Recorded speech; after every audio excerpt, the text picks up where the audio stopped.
सरल रसायन YouTube channel पर आपका स्वागत है। आज हमारा जो टॉपिक है वो है Sommerfeld atomic model. Sommerfeld atomic model के अंदर हमें क्या क्या कंडीशंस पढ़नी है उनके बारे में हम आज बात करेंगे। तो आज का जो मेन टॉपिक है Sommerfeld atomic model.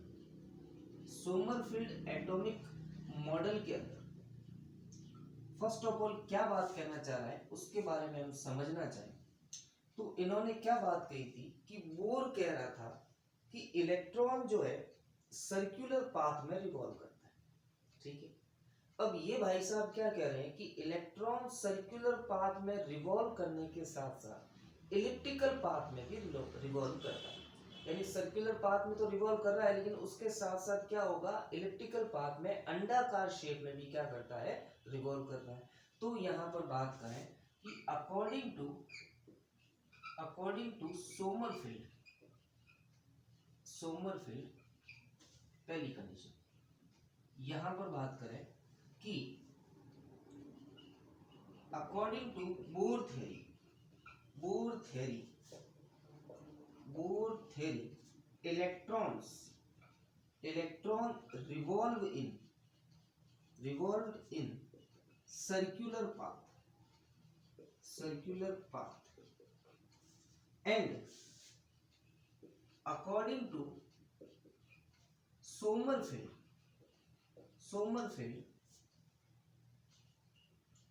electron is also revolved in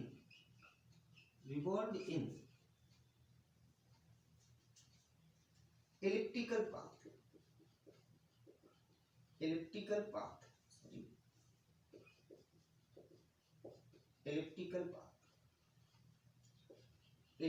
path मतलब ओवल शेप के अंदर रिवॉल्व करता है। अब दूसरी बात यहाँ पे कही कि बोर ने जो कहा था कि ऑर्बिट के अंदर इलेक्ट्रॉन रिवॉल्व करते हैं और ऑर्बिट कैसे होते हैं, सर्कुलर पाथ होते हैं। सोमरफील्ड क्या कह रहा है कि इलेक्ट्रॉन रिवॉल्व कर रहा है किसके अंदर, इलिप्टिकल पाथ के अंदर।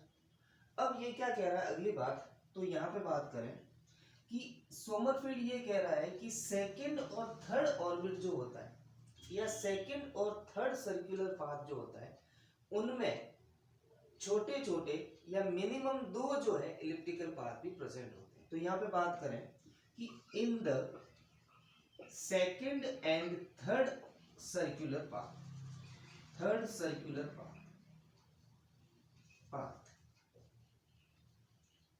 also presence of two elliptical path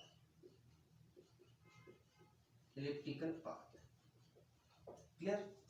ये तो सेकंड और थर्ड सर्कुलर पाथ है उसके अंदर जो है इलिप्टिकल पाथ भी प्रेजेंट होते हैं। ठीक है, अब अगली बात करें इसके अंदर कि the quantum number for second और थर्ड ऑर्बिट और कहते हैं इसके अंदर circular path then path is n and या कह सकते हैं देन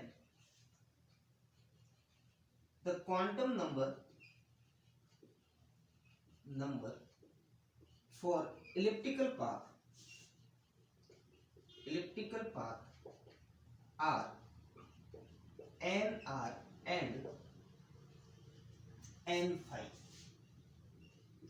क्या कह रहे हैं कि पहली बात जो कही कि इलेक्ट्रॉन जो है सर्कुलर पाथ में रिवॉल्व कर रहा है, लेकिन सोमरफील्ड कहता है कि सर्कुलर पाथ के साथ साथ क्या कर रहा है, ये जो है एक इलिप्टिकल पाथ में भी रिवॉल्व कर रहा है।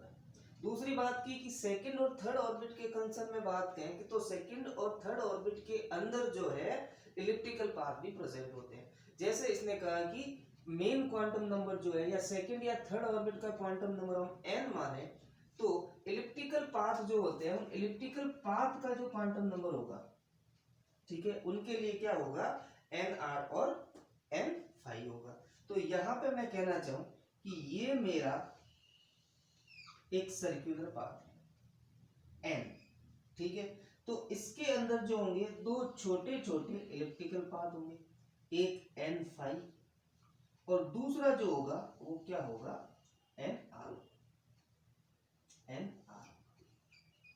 क्लियर हो गई आपको बात।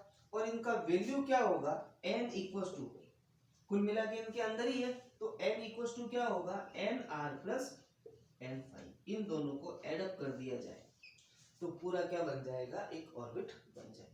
यानी बात समझ में आ गई। तो यही बात कहना चाह रहा है कि ऑर्बिट जो होते हैं उस ऑर्बिट के अंदर क्या प्रेजेंट होते हैं, ऑर्बिटल प्रेजेंट होते हैं। यानी ऑर्बिट का कॉन्सेप्ट देने वाला तो बोर था, लेकिन सोमरफेल्ड क्या कह रहा है कि ऑर्बिट के अंदर भी इलिप्टिकल पाथ प्रेजेंट है और उस इलिप्टिकल पाथ को ये क्या कहेगा आगे जाके ऑर्बिटल कहेगा। बात समझ में आ गई इसके अंदर। तो ऑर्बिटल का कॉन्सेप्ट देने वाला साइंटिस्ट जो था वो कौन था, सोमरफेल्ड था। लेकिन ऑर्बिट का कॉन्सेप्ट देने वाला था वो कौन था यहाँ पर, वो था बोर था। तो यहाँ तक आप क्या करें, स्क्रीनशॉट लें, फिर आगे बात।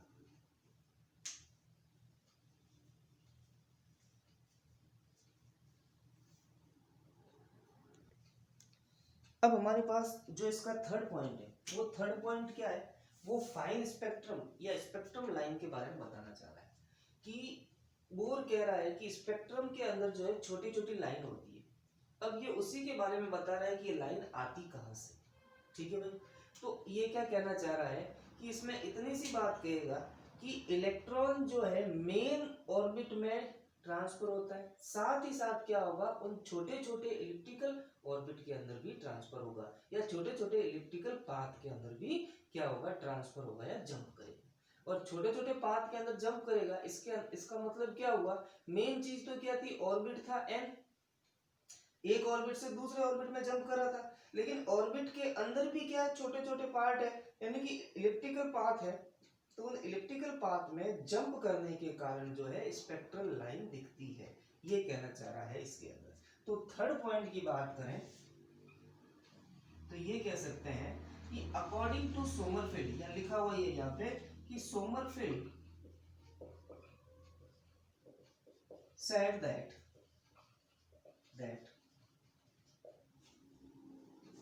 the electron is also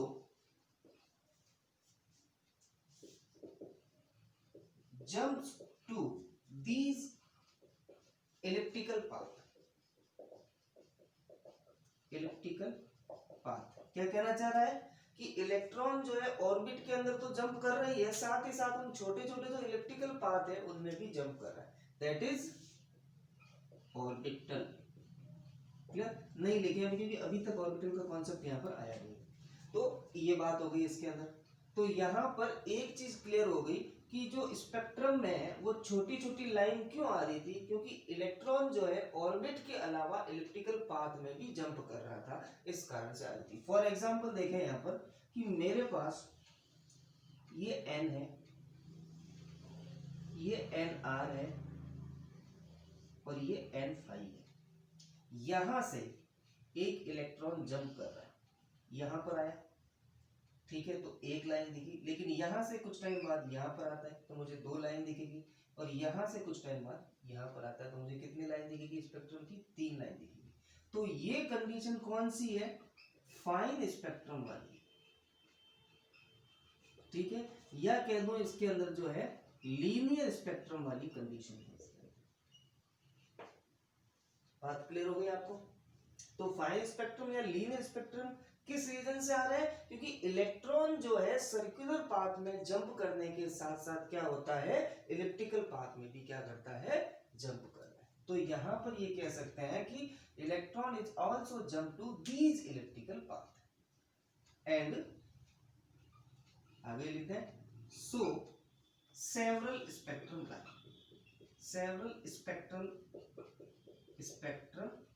line, these line are called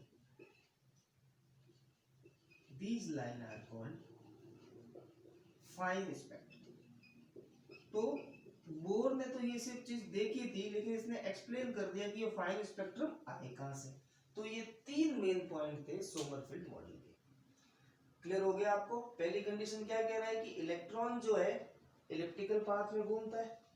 दूसरी बात सेकंड और थर्ड के लिए ये बात कही कि एक सर्कुलर पाथ होने के साथ साथ क्या होता है, इलेक्ट्रिकल पाथ भी होगा। और तीसरी बात इसने ये कही कि इलेक्ट्रॉन जो है इन इलेक्ट्रिकल पाथ में भी जंप करेगा, यानी कि मेन लाइन आपको क्या दिख रही है, 1 दिख रही है, तो इनके साथ साथ 2 लाइनें और दिखेगी, तो टोटल कितनी लाइन होगी भाई इसके अंदर, 3 स्पेक्ट्रल लाइन आपको दिख गई।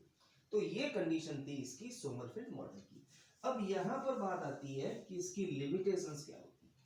तो लिमिटेशंस के अंदर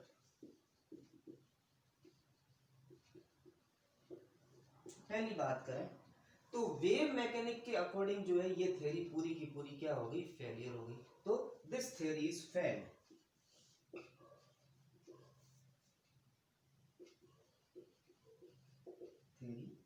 theory is failed according to wave mechanism,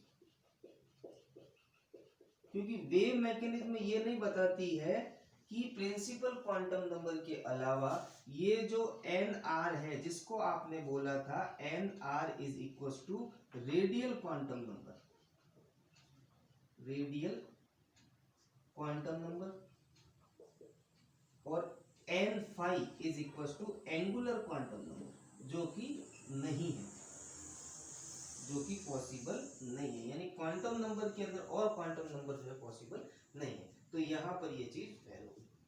अब उसके बाद जो है यहाँ पे बात करें कि ये कह रहा है इलिप्टिकल पाथ होता है, तो एक बात तो इसकी सही है कि इलिप्टिकल पाथ होता है स्फीयर के अंदर, एटम के अंदर, लेकिन इसके अंदर मेन चीज ये आती है कि यहाँ पर इलिप्टिकल पाथ को ये प्रूव नहीं कर पाया था।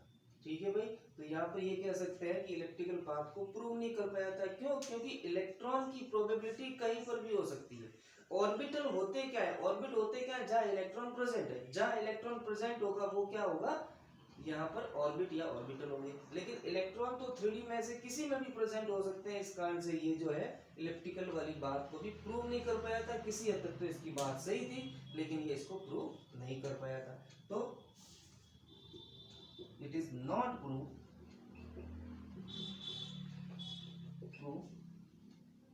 that electrons circulate in elliptical path। ये जो है मेन इसकी लिमिटेशंस थी। आज अपन इतना ही करेंगे।